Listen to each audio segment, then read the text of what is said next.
दयाल गुरु गो हो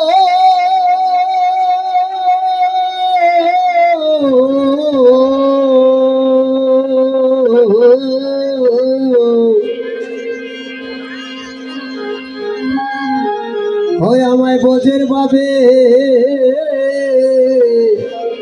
সাজা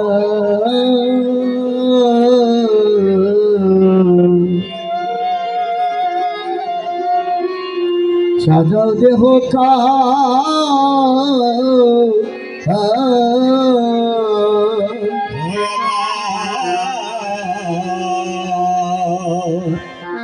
দয়াল গুরু গো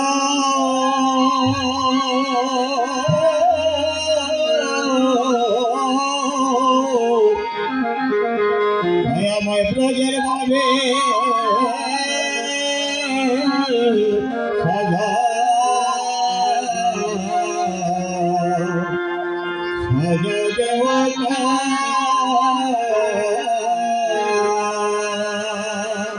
আমার দয়াল গুরু গো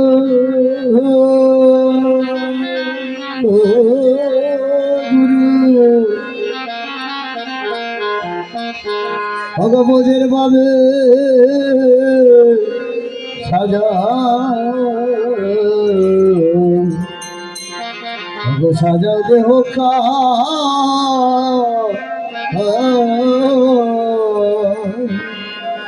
আমার দয়াল গুরু গো গুরু আমার ব্রজের ভাবে সাজা সাজাও দেহ কা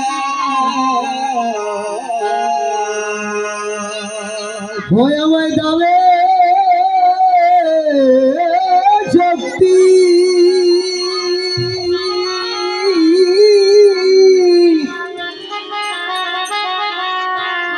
গুরু গো প্রেম ভক্তি রইলা যেন অভিমান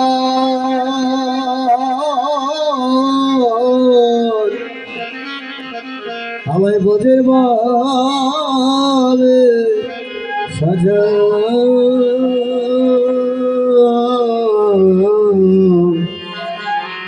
সাজাও দেহ কা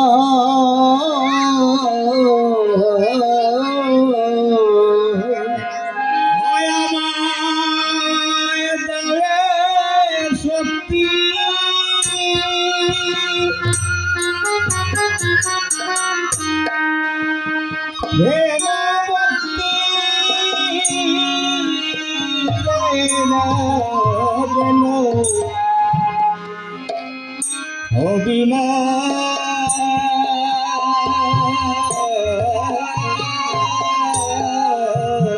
ভোগের ভাবে সাজা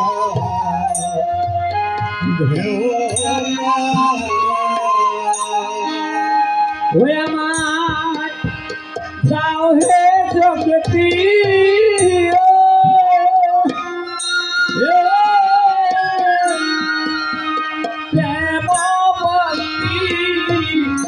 রইলা কেন আমার হবিবা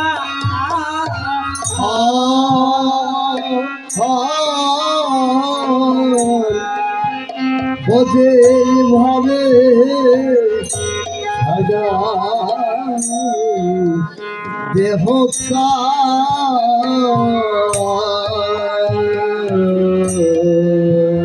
দয়াল গুরু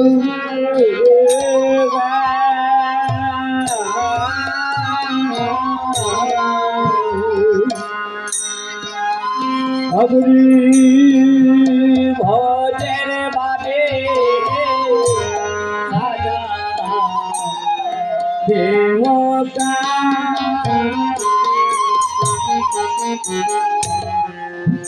চাই না আমি রাজ্য দলে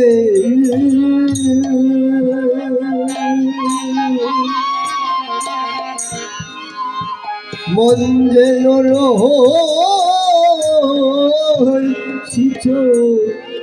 চরণে গো গুরু গো চাই না আমি রাজ্য দলে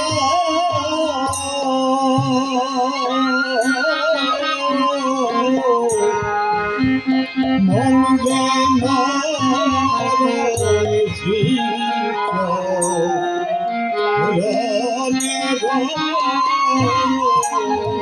গুরু গো চাই না আমি রাজ্য দলে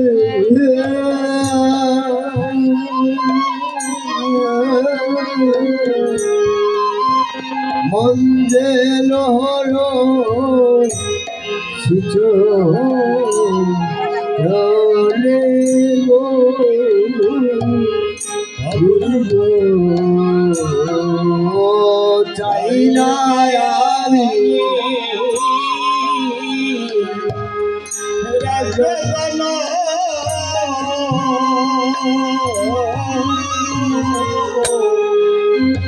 মন যেন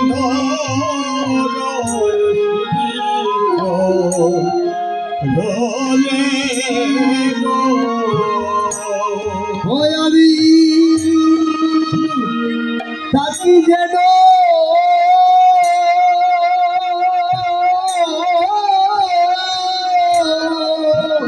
ভক্ত শোনে এই আশীর্বাদ করো না আমি থাকি যেন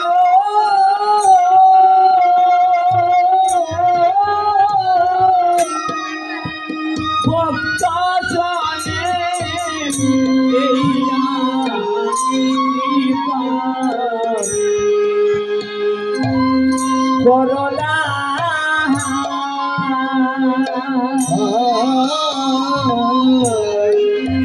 ভোজের ভাগে হরিবল হরিবল হরিবল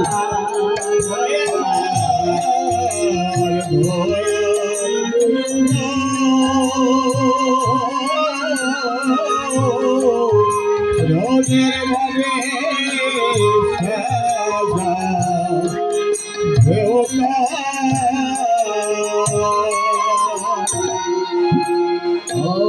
গুরু গো জন্ম দিও অগয়ে সংসারে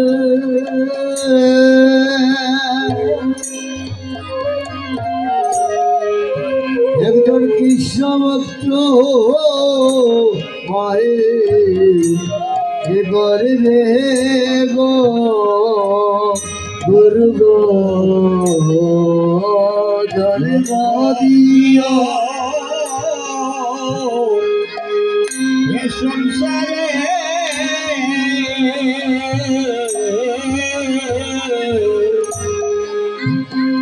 কৃষ্ণ ভক্ত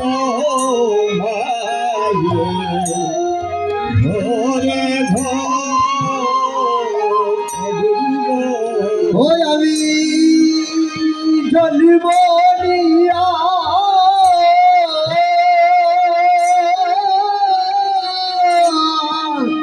করি যেন কৃষ্ণ ভক্তের দুধ পারি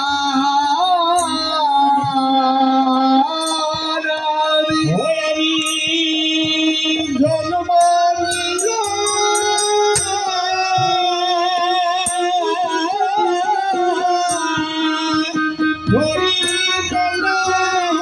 কৃষ্ণ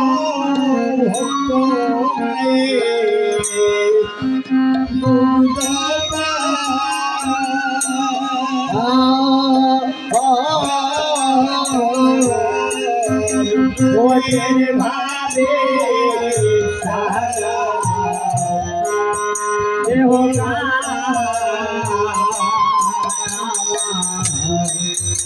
দয়াল গুরু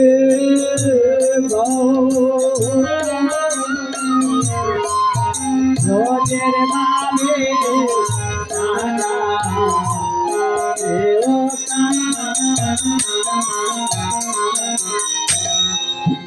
ও গুরু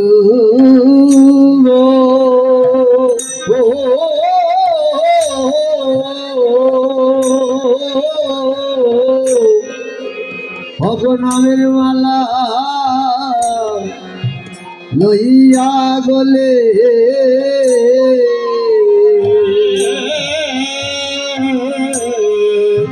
বাসি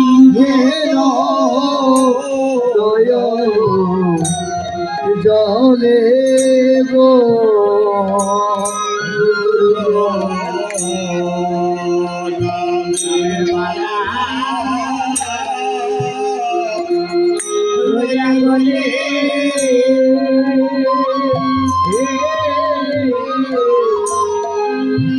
বাসি যেন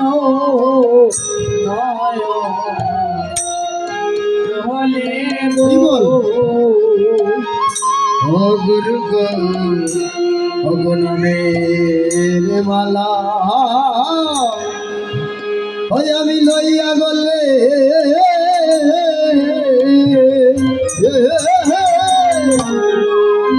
বাসি যেন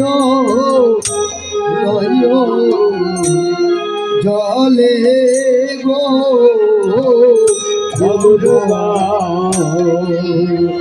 নামের মালা লইয়া গলে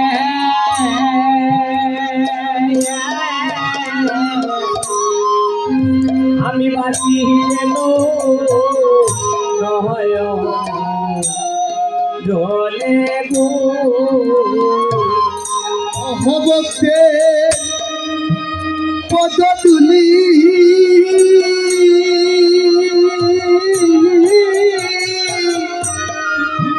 মাতলে করি যেন প্রসাদ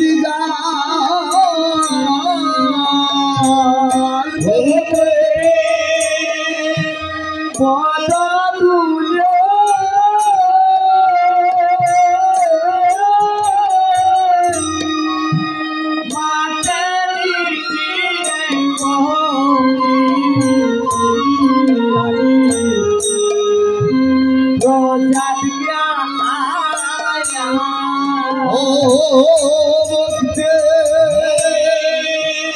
কত তুলি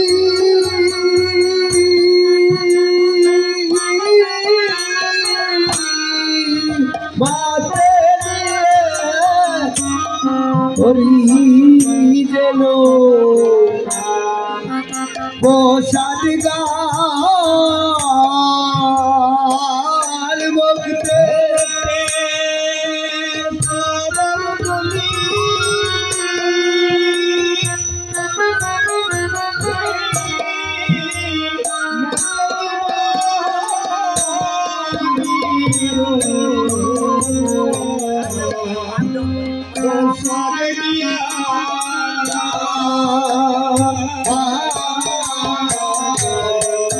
পথের বাহাবে দেহ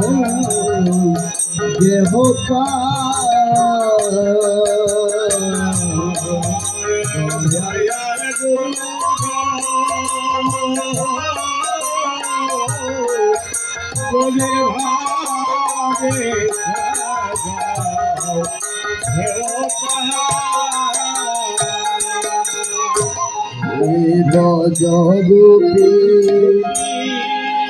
সঙ্গ পাব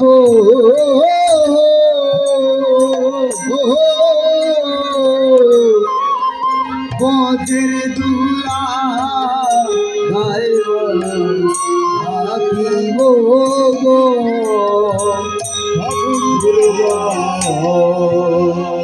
ব্রজ গোপী রঙ্গ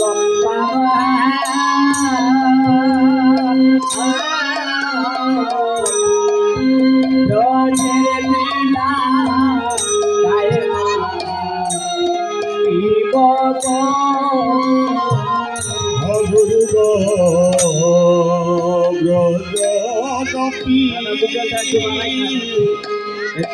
সঙ্গ পাব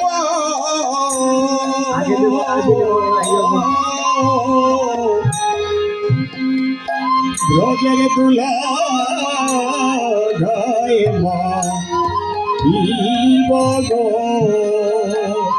দুর্গ বজ গোপী ওরে সঙ্গ পাব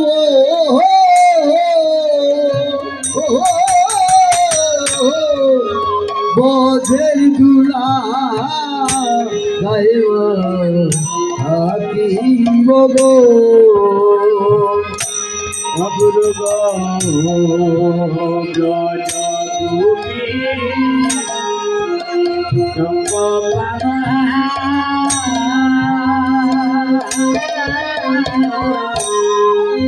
ব্রজের লীলা গায়ে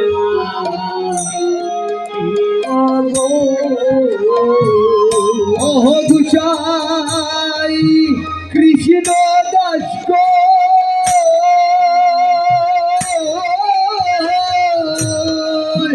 বোঝে যাব গেয়ে কৃষ্ণ গুণগান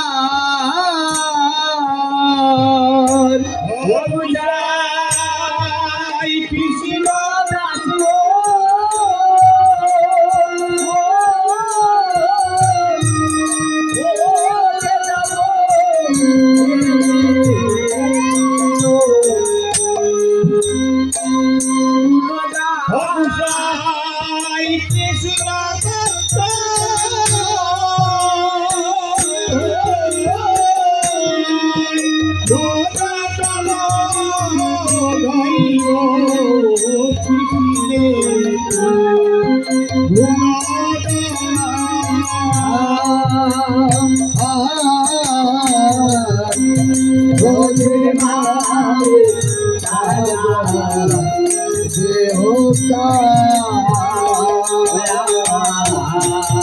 দয়াল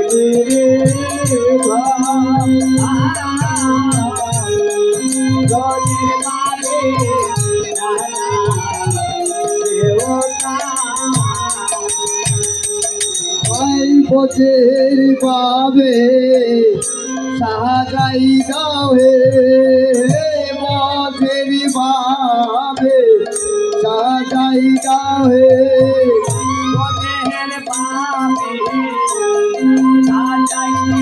আরে বজ গুপির সঙ্গ দাবে বজে বাবে সাজাই দাও হে বজ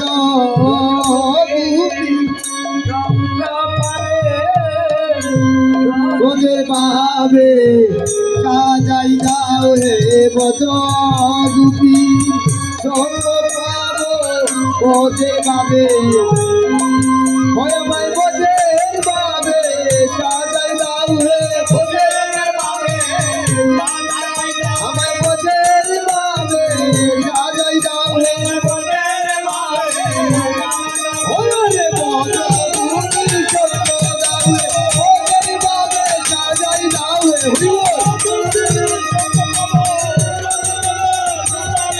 গুরু জয় গুরু জয় গুরু জয় গুরু জয় গুরু জয়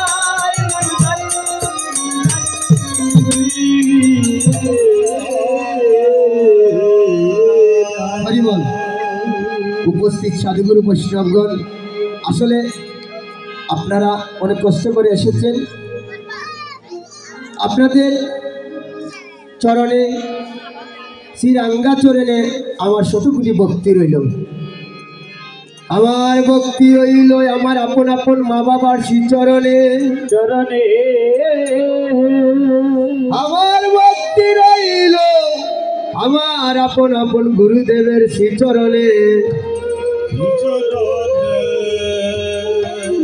আমার ভক্তি রইল অনন্ত কোটি সাধুগুরু বৈষ্ণবগণ যে যেখানে যে অবস্থায় আছে সব প্রভুদের শ্রীচরণে আমার ভক্তি রইল। অনেক কষ্ট করে এই আয়োজন ভুবন ভুবন হরিবাসরটি আয়োজন যে দাদারা করেছে, কত মানুষের দ্বারে দ্বারে ভিক্ষা করে সেই প্রভুদের শ্রীচরণে আমার শত কোটি ভক্তি রইল। এটাই বল হরিবল। আসলে আমি কীর্তনী নয়, আমি আপনাদের সন্তান। আমি সাধনীন ভজনীন ভক্তি জানি না, প্রভুকে ডাকার মতো ডাকতে জানি না, তো আমার অনেক ভুল ভ্রান্তি হতে পারে, আমাকে মার্জনা করে দিবেন, কি ক্ষমা করবেন তো। আসলে সেই যে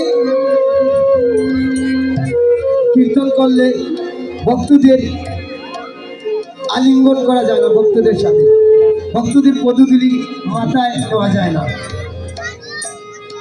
তারপরও চেষ্টা করব আপনাদেরকে আনন্দ দেওয়ার জন্য। তো আমার ভুল ভ্রান্তি হবে, অবশ্যই হবে। আমি এত বড় কীর্তনী হতে পারি নাই, তো আমাকে ছেলে মনে করে, বন্ধু মনে করে, ভাই মনে করে ক্ষমা করে দিবেন। নিতাই গৌর হরিবল। তবে শুনেছি সাধুগুরু বৈষ্ণবের যদি কৃপা হয়, আমার অনাদিরাদি গোবিন্দরও কৃপা হয়ে যায়। হরিবল। তাই সর্বপ্রথমই গুরুর পরম্পরা দ্বারাই ভগবানকে খুঁজতে হয়, ভগবানের প্রেম আস্বাদন করতে হয়। তো সর্বপ্রথমই আগে জানতে হবে গুরুকে। গুরুর পরম্পরা দ্বারাই যখন ভগবানের প্রেম আস্বাদন করতে হয়, তাহলে আগে প্রথমেই জানতে হবে গুরুকে। শাস্ত্রে বলেছে কি বলেছে, মাতা গুরু পিতা গুরু, আবার গুরু জ্যেষ্ঠ ভাই, তার জয় অধিক গুরু, বুঝিলে সে পায়।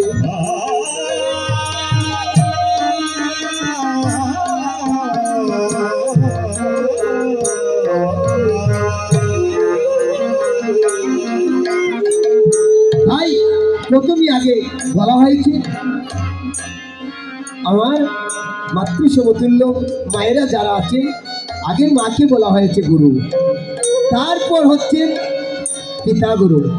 মাকে গুরু বলা হইল কেন? প্রথমে আগে আমার গৌরহরি বলেছে মা গুরু। যে মা 10 দিন 10 মাস গর্ভে নিয়ে সেই সন্তানকে কত কষ্ট করে এই সোনার মতো দেহটি তৈরি করে দিয়েছে।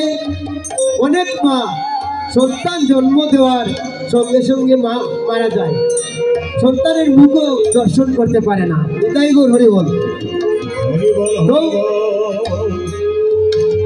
তাই যে মার অনেক কষ্টের বিনিময় আমরা এই জড়জগতে এসেছি।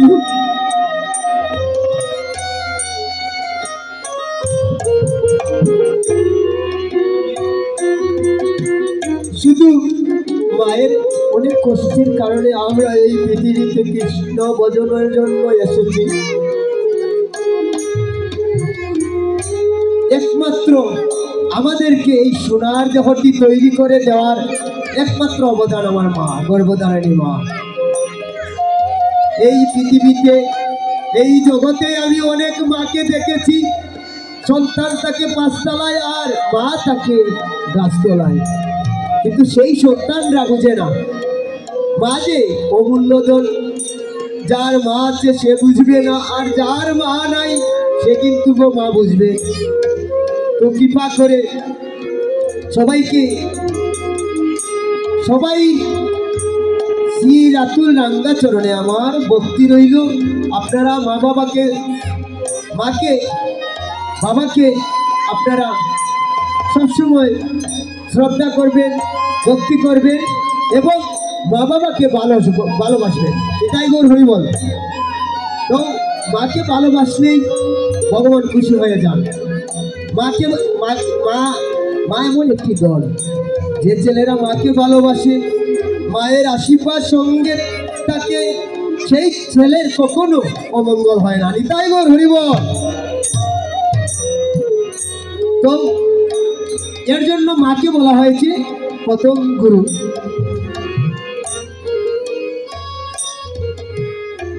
এরপরে হচ্ছে পিতা গুরু। যদি কারো পিতা না থাকে, পিতার বদলে জ্যেষ্ঠ ভাই গুরু। জ্যেষ্ঠ ভাই মানে বড় ভাই গুরু। নিতাই গৌর হরি বল।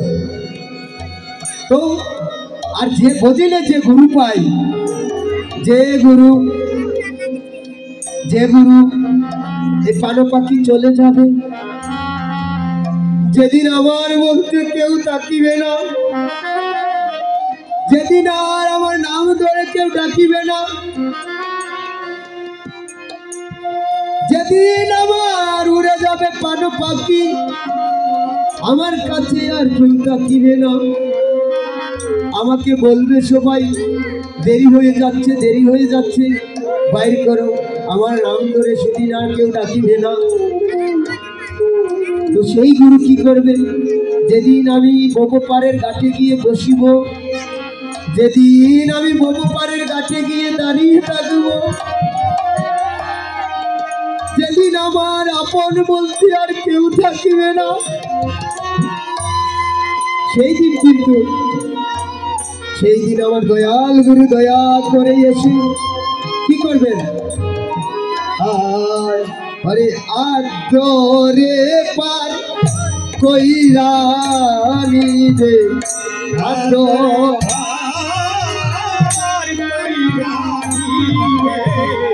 হবে যেদিন উড়ে যাবে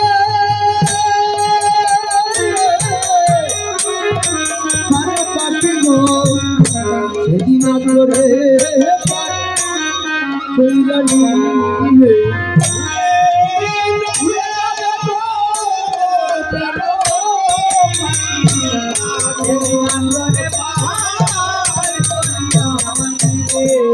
যেদিন আপন বলতে কেউ থাকবে না গো, সেদিন আদরে পার কইরা নিবে। ও সেদিন আপন বলতে কেউ থাকবে না গো,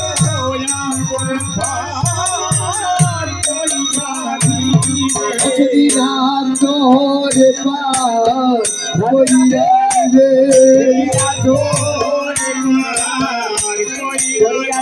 সেদিন আপন বলতে কেউ থাকবে না গো, হাত করে পার কইরা নিবে।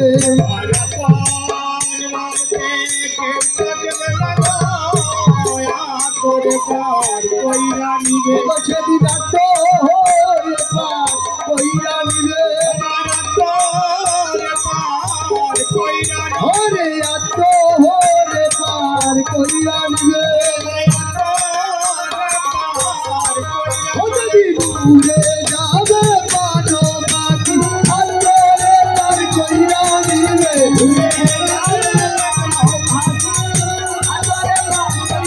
হরি বল,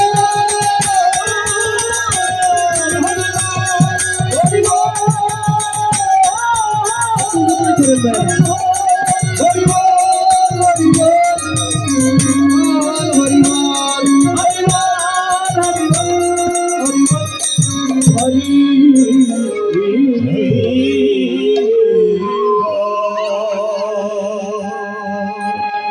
মায়ের কাছে আমার বিনীত অনুরোধ রইল, আপনারা, আমি আসলে এখানে একা কীর্তন করতে আসি নাই, আমি এসেছি সবাইকে নিয়ে আজ মহাপ্রভুর কীর্তন করিব।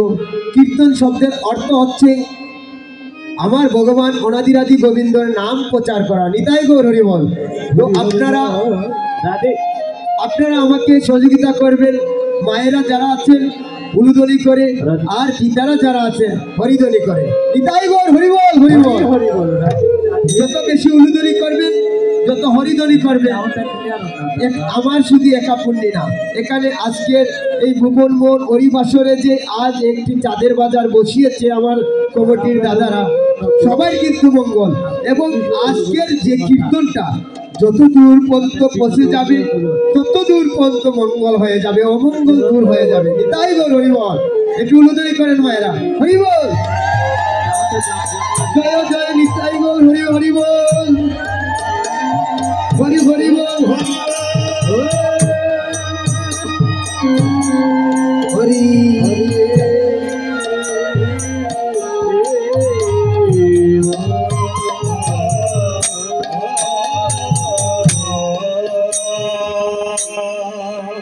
তো সর্বপ্রথমে আজ আমার দেবাদিদেব মহাদেব যার কৃপাতে আমরা এখানে বসে আছি সবাই, সর্বপ্রথমে আমার দেবাদিদেব মহাদেবের লীলা কথা আমরা শ্রবণ করিব।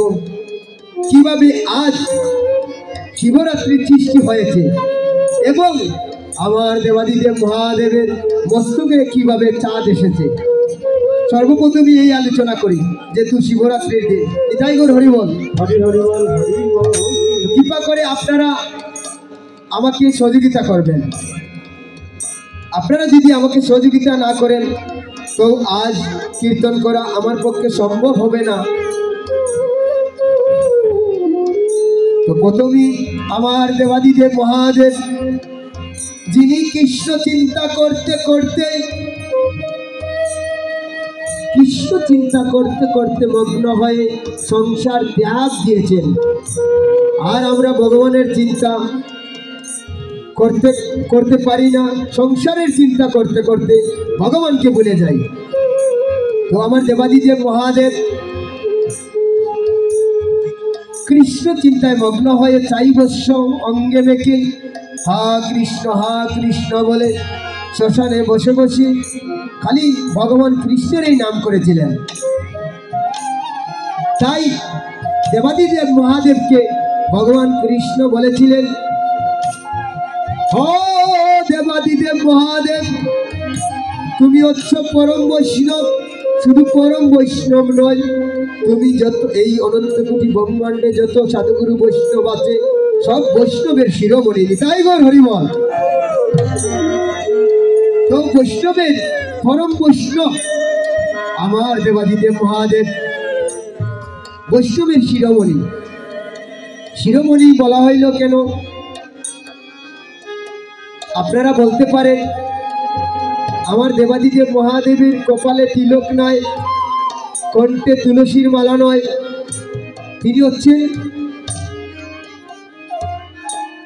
তিনি এমন একটি বৈষ্ণব যার তুলনা হয় না, আর কোনো বৈষ্ণবের তুলনা হয় না। তিনি হচ্ছেন আচরণে বৈষ্ণব, আবরণে নাই। আমার পরম বৈষ্ণব দেবাদিদেব মহাদেব সাধের কৈলাস ত্যাগ দিয়ে শ্মশানে বসে থাকেন। আমার নারদ মুনি একদিন আমার মহাদেবকে বললেন, তুমি সাধের কৈলাস ছেড়ে ও দেবাদিদেব মহাদেব তুমি কেন শ্মশানে বসে থাকো? নারদ মুনিকে বলছিলেন, তুমি বুঝবে না নারদ মুনি, কিসের জন্য আমি শ্মশানে বসে থাকি? এই অনন্ত কোটি ব্রহ্মাণ্ডে আমি সব জায়গা ঘুরেছি,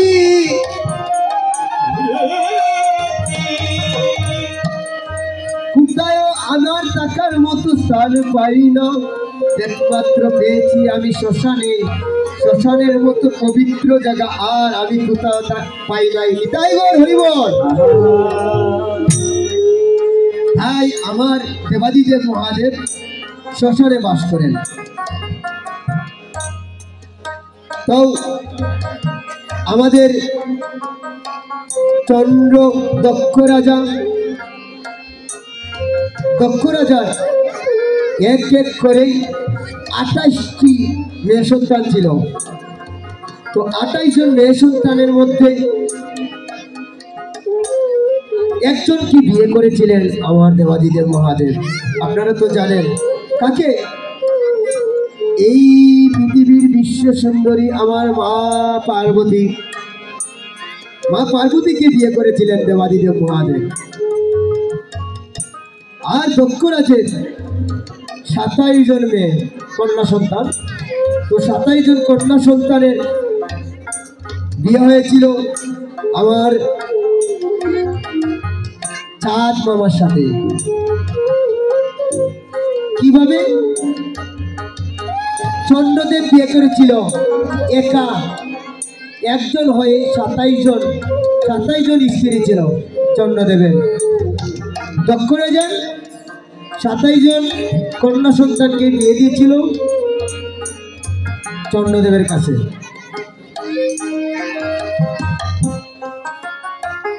তো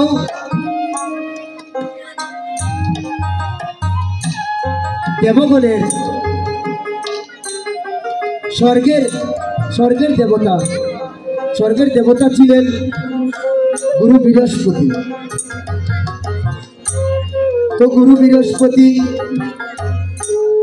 একদিন গুরু বৃহস্পতির 27 জন স্ত্রী থাকা সত্ত্বে গুরু বৃহস্পতির স্ত্রীর দিকে বা তারার দিকে নজর গিয়েছিল চন্দ্রদেবের। তাই গুরু বৃহস্পতি চন্দ্রদেবকে অভিশাপ দিয়েছিল, তোমার 27 জন স্ত্রী থাকা সত্ত্বে, হ্যাঁ চন্দ্রদেব, তুমি গুরুমার দিকে নজর দিয়েছ, আমি গুরু হয়ে তোমাকে অভিশাপ দিলাম, তুমি 16 দিনের মধ্যে জলে জলে ক্ষয় হয়ে যাও। নিতাই গৌর হরি বল।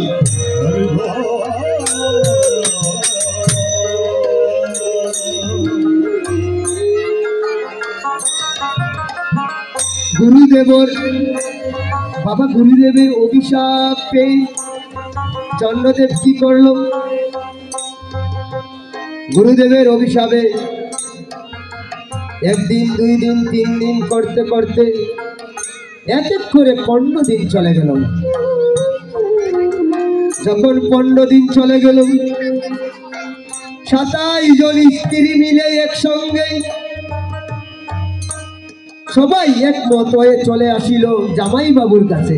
জামাই বাবুকে দেবাদিদেব মহাদেব, হরি বল। যখন আমার দেবাদিদেব মহাদেবের কাছে আসিল, সবাই একসঙ্গে বললেন, ও জামাই বাবু, আমরা অনেক বিপদ পড়ে তোমার কাছে এসেছি, তুমি কৃপা করে আমাদের স্বামীকে রক্ষা করে দাও। আমার দেবাদিদেব মহাদেব বললেন, তিনি তো জানেন তোমরা অনেক দেরি করে ফেলেছ, আমার কাছে কিসের জন্য এসেছ? যে অভিশাপ দিয়েছে, তোমরা যাও গুরুদেবের কাছে, আমি সেই অভিশাপ থেকে মুক্ত করতে পারবো না। সবাই মিলে জামাই বাবুকে বললেন, জামাই বাবু, আপনি যদি আমাদেরকে কৃপা না করেন তাহলে আর একদিন বাকি আছে, একদিনের মধ্যে আমরা 27 জন, আপনার 27টা শালী বিধবা হয়ে যাবে। হরি বল। দেবাদিদেব মহাদেব বললেন, তাতে কি হয়েছে, আমি তো আছি। কি বলো জামাই বাবু? সবাই বললেন, কি বলো জামাই বাবু, একটি উপায় করে দাও যাতে আমরা বিধবা হই না, যাতে আমরা স্বামী ছাড়া হই না। আপনি ছাড়া আর কেউ এই অনন্তপুরী ব্রহ্মাণ্ডে কেউ পারিবে না, পারবে না, কেউ পারবে না। তাই কি করলো? দেবাদিদেব মহাদেব বলল, ঠিক আছে, তোদের এক কল্লা স্বামীকে আমার মস্তকে, আমার জটার ভিতরে রেখে যা, আর গুরুদেবকে দিয়ে বল, উপায় একটি বলে দিবে গুরুদেব।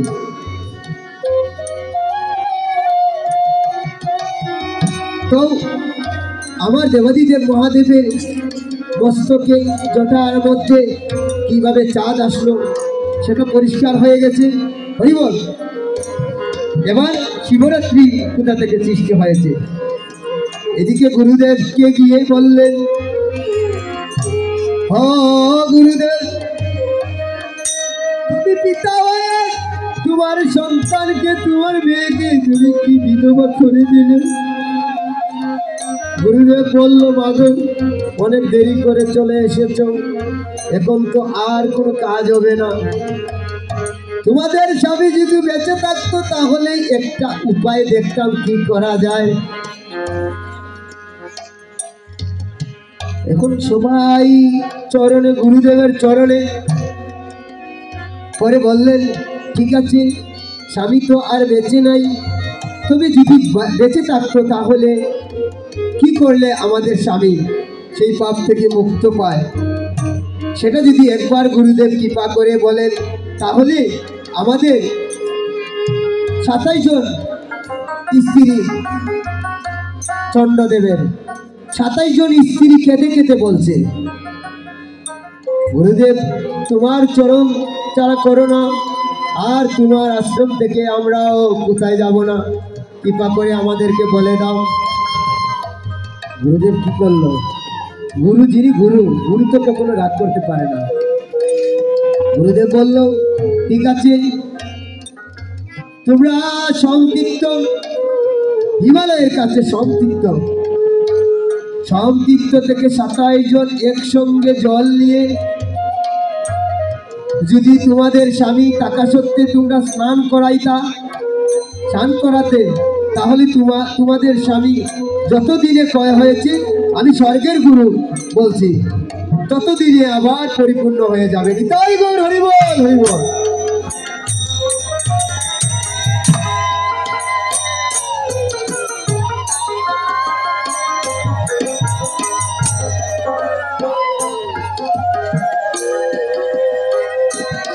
তাই কি করলেন? 27 জন একসঙ্গে সংতীর্থ থেকে জল নিয়ে চলে আসিলেন। আস্তে আস্তে আবার ভিত্তি করলেন। স্বামীকে তো ধরা যাবে না, এক কলা হয়ে গেছে। সেই দিন চতুর্দশী রাত, কুটকুটি রাত ছিলেন। সেই দিন একসঙ্গে এসে, ঠিক আছে, জামাইবাবুর মাথায় আমাদের স্বামীকে রাখেই জামাইবাবুর মাথায় জল ঢালবো, জামাইবাবুকে স্নান করা হয়ে যাবে। নিতাই গৌর হরি বল, হরি বল, উলুধ্বনি করেন।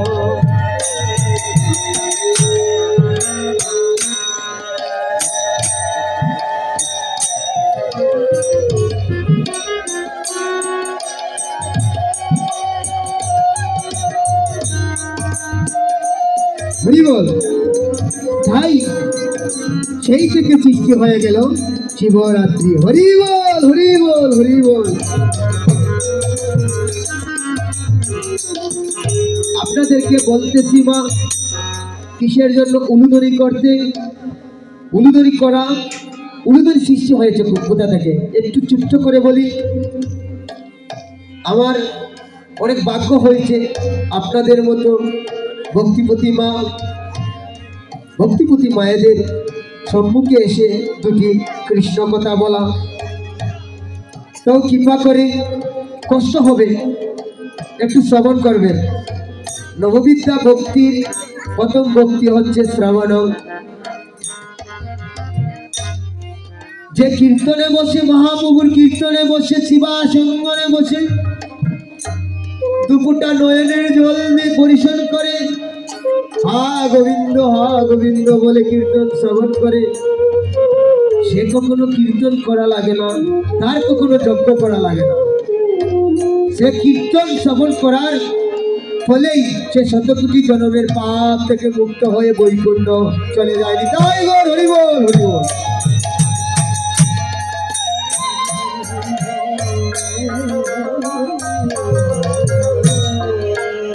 তাই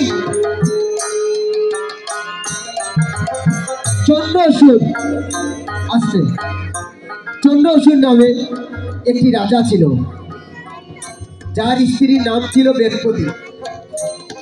যখন দেবপতি কিন্তু ভগবানকে বেশি ভালোবাসতেন, আর চন্দ্রসূর কখনো ভগবানকে ভালোবাসতেন না। তাই কি করলো, একদিন চন্দ্রসূর ছোট্ট করে একটু বলি, কারণ উলুধনী কোথা থেকে সৃষ্টি হয়েছে মায়েরা তো জানার দরকার। আমি জানি আপনারা জানেন, তারপরে বলতেছি, অনেক মায়েরা তো জানে না। তাই একদিন চন্দ্রসূর বেদপতিকে ডেকে ডেকে বলল, বেদপতি, আমি ব্যবসার জন্য 7 দিনের জন্য বাণিজ্যে যাব, তুমি আমার রাজ্য পরিচালনা করবে। বেদপতি বলল, ঠিক আছে স্বামী।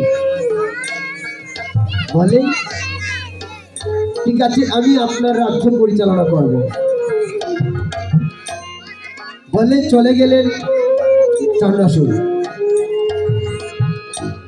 আর এদিকে বেদপতি সুযোগ পেয়ে কি করলো, বেদপতি সুযোগ পেয়ে শহরে গিয়ে একটি নারায়ণশিলা শহর থেকে এনে বাড়িতে স্থাপিত করলো। স্বামী আসার আগে যখন 7 দিনের জন্য এই রাজ্য পরিচালনা করার দায়িত্ব পেয়েছি, তো আগে ভগবানকে সেবা পূজা দিয়ে দেই। নিতাই গৌর হরি বল। আমার বেদপতি একদিন, দুদিন, 3 দিন, 3 দিন নারায়ণশিলাকে স্থাপিত করে গোবিন্দকে সেবা পূজা দিচ্ছে। 4 দিনের দিন আমার চন্দ্রসূর বাণিজ্য থেকে ফিরে আসলো বাড়িতে এসে বলল, দেখছে বেদপতি নারায়ণশিলা স্থাপিত করে পূজা দিচ্ছে। চন্দ্রসূর বলল, বেদপতি, তোমার এত বড় স্পর্ধা, এত বড় সাহস! আমি ভগবানকে সেবা পূজা দেই না, আমি বাড়িতে না থাকা অবস্থায় তুমি যে নারায়ণশিলা স্থাপিত করে ভগবানকে সেবা পূজা দিচ্ছ, আমি তোমার পতি হয়ে বলছি, যদি তুমি সতীপতি হয়ে থাকো, এই মুহূর্তে আমি তোমাকে আদেশ দিলাম, সুরধনীর ঘাটে গিয়ে নারায়ণশিলা জলে, গঙ্গার জলে ভাসিয়ে দিয়ে আসো। নিতাই গৌর হরি বল। কি করলো, স্বামীর কথা তো রাখতে হবে। বেদপতি কেঁদে কেঁদে নারায়ণশিলাকে মস্তকে নিল, মস্তকে নিয়ে সুরধনীর ঘাটে যাত্রা করিল। আর মনে মনে ভাবলো, প্রভু গো, অভয় আমার দীন বন্ধু জগৎপতি, অভয় ঈশ্বর পরম কৃষ্ণ সচিদানন্দ বিগ্রহ, অনাদি আদি গোবিন্দ সর্ব কারণের কারণ। তুমি তো জানো গো প্রভু, তুমি তো সব কিছুর মালিক। আমি যদি এখন তোমাকে জলে ভাসিয়ে দেই, সেই পান আমারও আর রাখবো না। তোমাকে যদি আমি জলে ভাসিয়ে দেই, সর্বপ্রথম আগে আমি জলে ভাসতে হবে, তারপর তোমাকে বাসাবো। কি করলো, বেদপতি নারায়ণশিলাকে মস্তকে নিয়ে কেঁদে কেঁদে সুরধনীর ঘাটে যাত্রা করিল। আর বলল, প্রভু গো, আগে আমার প্রাণ বিসর্জন দিব, তারপর তোমাকে আমি জলে ভাসাবো। 1 পা 2 পা দিয়ে যেই না বেদপতি গিয়ে প্রাণ বিসর্জন দিতে যাবে, দৈবক বাণী করে ভগবান বলল, বেদপতি, তুমি কি জানো না আত্মহত্যা যে মহাপাপ? তুমি এক কাম করো, তুমি নারায়ণশিলাকে তোমার বাড়িতে নিয়ে এক কন্যারে রেখে দাও, যাতে তোমার স্বামী আর দেখতে পারে না। আর প্রতিদিন 3 বার, সকালে, দুপুরে, রাত্রে, তুমি প্রতিদিন 3 বার আমাকে সেবা পূজা দেওয়া লাগবে না। 3 বার শুধু উলুধনী করবে। তোমার উলুধনী যখন আমার কর্ণে এসে পৌঁছাবে, তখন আমি মনে করব আমার বেদপতি আমাকে সেবা পূজা দিচ্ছে। সেই দিন থেকে উলুধনী সৃষ্টি হয়ে গেল। নিতাই গৌর হরি বল। একটু উলুধনী করে হরি বল, হরি বল।